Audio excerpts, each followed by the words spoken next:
ni Ate Inday, 3 weeks ago lang nang malaman niya na may babae ang kanyang mister na si Eddie Boy. Ate Inday, kayo ba ay kasal? Opo. Kasal? Opo. Meron kayong isang anak. Balita ko ang anak mo ay 6 na buwan. Ako lang po. So, ibig sabihin, nagsimula ang relasyon nila, buntis ka pa noon. Kasi mag-6 na buwan na rin palang din sila daw. Hindi ko po alam. Okay. Wala kang parang ibang napansin? Kasi sabi nila parang pag mag-iba ng oras ng uwi, mag-iba ng kilos. Kasi ma'am, pag taxi driver naman yung asawa mo, wala namang oras siya minsan ang uwi eh. Okay. Paiba-iba kasi paiba-iba.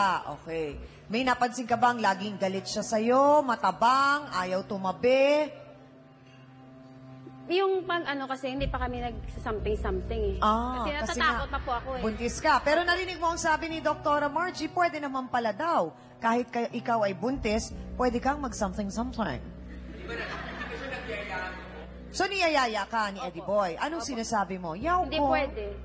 Sabi mo, hindi pwede. Bakit? Sino ba nagsabing hindi pwede? Ako lang. Ayaw mo lang. Bakit? Anong Takot ayaw po mo? ako eh. Natatakot ka. Pero wala naman sa amoy. Wala pa, ma'am. Nainis ka sa itsura niya. Ganon. Nung nagliliha po ako, nainis talaga ako sa pagmuka niya eh. Oo. So, narinig mo ba ang kwento ni Miriam na ang sinasabi niya, nagpakilala daw si Eddie Boy ng binata? Lahat naman ng lalaki, Chang, basta't nakatalikod sa asawa, binata lahat yan. Tanga lang ang naniniwala. Tama! I Tama kasi. agree! Pauto-uto. So, kailan mo nalaman itong tungkol sa rooftop edition ng iyong mister? Nung nagsabi na po yung Patawarin. kaibigan ko sa akin, Oh, sabi ni Linong una, hindi ka daw naniniwala. Bakit ka hindi naniniwala? kasi wala Parang naman- wala sa bokabularyo ni Eddie Boy ang Opo, gagawa ng ang gagawa ng ganon. ganon. Oo, gano'n na ba kayo katagal? 3 years na po. 3 years, okay. Bakit sa palagay mo ito biglang naging ganito si Eddie Boy? Eh, syempre, palay. Bumuka ka siguro kaagad. Inuuto lang. Akala ko dati ang palay may paalang. Ngayon, bumubuka ka pa siya. Asa na ba yung klase ng palay na yan? Ano ba yan? Jazz? Di ba may ganyan yan? Denorado? Sabi ni Hans, hindi kaya wag-wag. So para ang sinasabi mo dito, Ate Inday, ang may problema ay yung naniwala sa mister mo na siya ay binata. Syempre. Okay.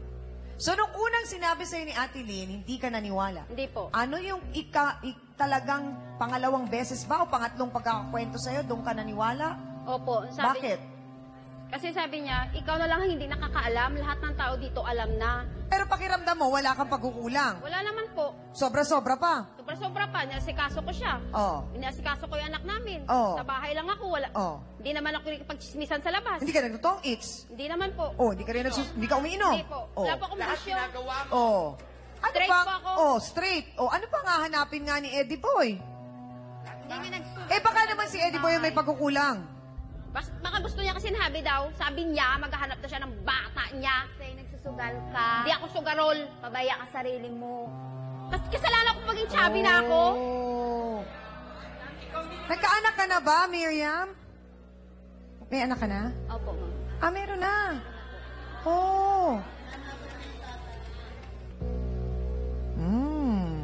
Pero ang tanong, Attorney Acosta, yung po bang pakikipag-something-something sa rooftop? Meron po bang pwedeng magreklamo kapag nahuli silang nandoon? Kasi alam naman natin na ang rooftop ay public place, hindi po ba? Sa ating pong revised penal code, meron pong sinasabi na sino mang lalaking may asawa, legal, na nakipagtalik sa isang babaeng hindi niya asawa, sa isang ekangay lugar na napaka-iskandaloso, ay ito'y maaaring malabag niya yung sinabing sa revised penal code na pangangalo niya o yung concubinates.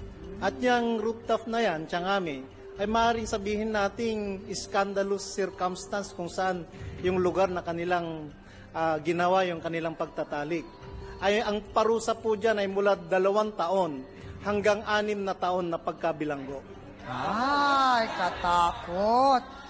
Maraming salamat, Attorney Acosta. Balikan ko lang si Doc Margie kasi sabi nga, baka may naging pagkukulang si Ate Inday. Bakit po ganun palagi yung ating kumbaga ay pag-iisip tungkol sa mga lalaking nangangaliwa na kaya nangangaliwa ay may naging pagkukulang kasi ang kanyang misis. Parang unfair din naman dun sa babae na sakta na nga, kinaliwa pa, sinisi pa. Yes, at ito hindi lang sa kultura natin, pero sa buong mundo. Kasi yung parang tinuruan sa atin na sa relasyon, ang babae ang may responsibilidad.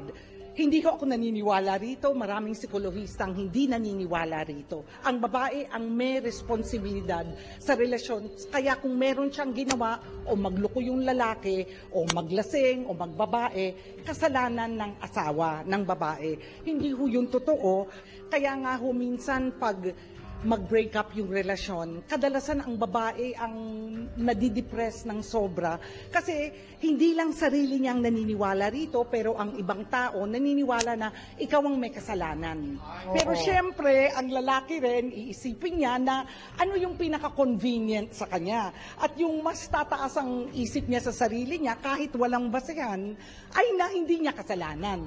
Pero tama din yung sinabi ni Ate Inday kanina na kumbaga para ang sabi mo, di ba?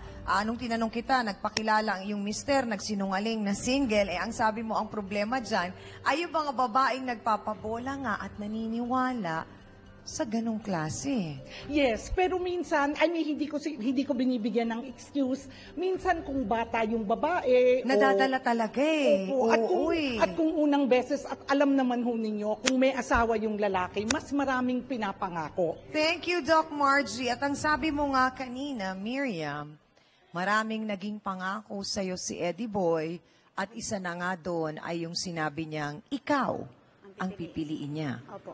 Gaano, sa palagay mo, gaano Kasal yun. gaano Kirida ka pa rin. pinapahalagahan ni Wala Eddie ka Boy pa rin yung sinabi magagawa. niya yun? Na ikaw ang pipiliin. Sinabi niya sa akin, ma'am, na ako pipiliin niya. Paano niya sinabi? Kirida ka pa rin. Hindi. Ako pa rin ang Paano niya tunay. sinabi? Sinabi niya po sa akin, ma'am, Na ano? Paano pagkakasabi sa'yo? pag, alimbawa, hiwalayan niya yung asawa niya, magsasama kami. Kirida Pero ka ang pa tanong rin. ko, Miriam, saksi ba ang buwan, ang langit, at ang mga bituin ng sinabi ni Eddie Boy? Ma'am. Eto na, mga kapatid, siya nga kaya ang lalaking kasama ni Miriam sa bubungan ay hindi sa rooftop kaya. Halika na at magpaliwanag ka, Eduardo, Eddie Boy, Santillan, pasok!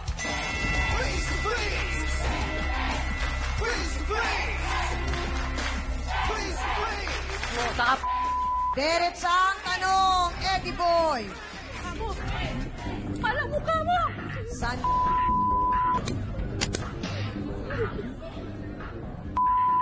Chismosa kasi, pakialam ang buhay mo. Bakit? Ba't ako Diretsang tanong, Eddie Boy, ikaw ba ang lalaking nasa rooftop?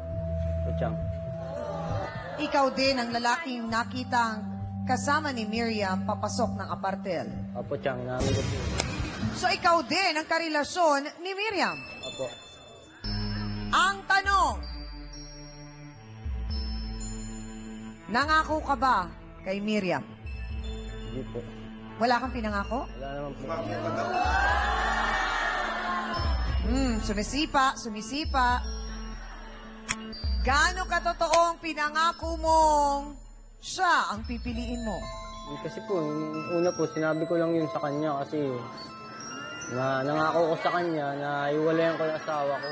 Ayan na mga kasawsawan, unti-unti nang bumibigay. At nalalaman na natin na may ibang motibo si Eddie Boy kay Miriam.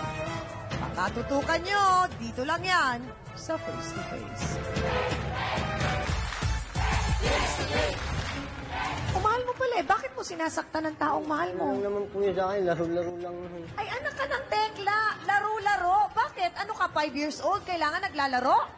Hindi ka pa tapos maglaro? Anong oras na? Anong taon na para maglaro ka pa? Happy New Year, Face to Face! Thank you nga pala sa inyo, kila Chang Ami, kila Hans, Rio Tagapayo, lahat sa inyo kasi minsan pag tumatamboy kami ng mga barkada ko, sila Rizalyn, sila Christian, sila Beng, tapos maglilipat kami ng channel, tapos mapupunta sa inyo. Talagang Lalo na pag maganda topic, wala na. Hindi na kami aalis. Nakatutok na kami, nakikisaw-saw kami sa mga kung sino man yung guest nyo. Kaya sana magtagal pa yung show nyo. At sana tumaas pa yung ratings nyo at lahat na. We love you, face to face.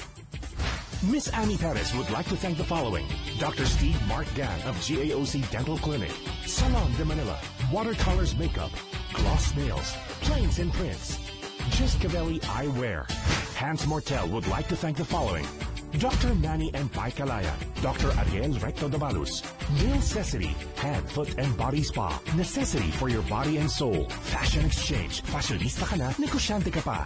Face to Face would like to thank the following: AXN Time and Sports Shades, EC27 Guava Plus Organic Soup, effectively controls 27 skin problems. F101, wear your needs. Home Appliances by Minami, galing ng quality. Placenta by Sam's Tray. We always start your day with a new Lucida DS products. Ito ang tunay na masarap. Select soy sauce. Kaya toyo pa lang, ulam na. Ito ang bilhin.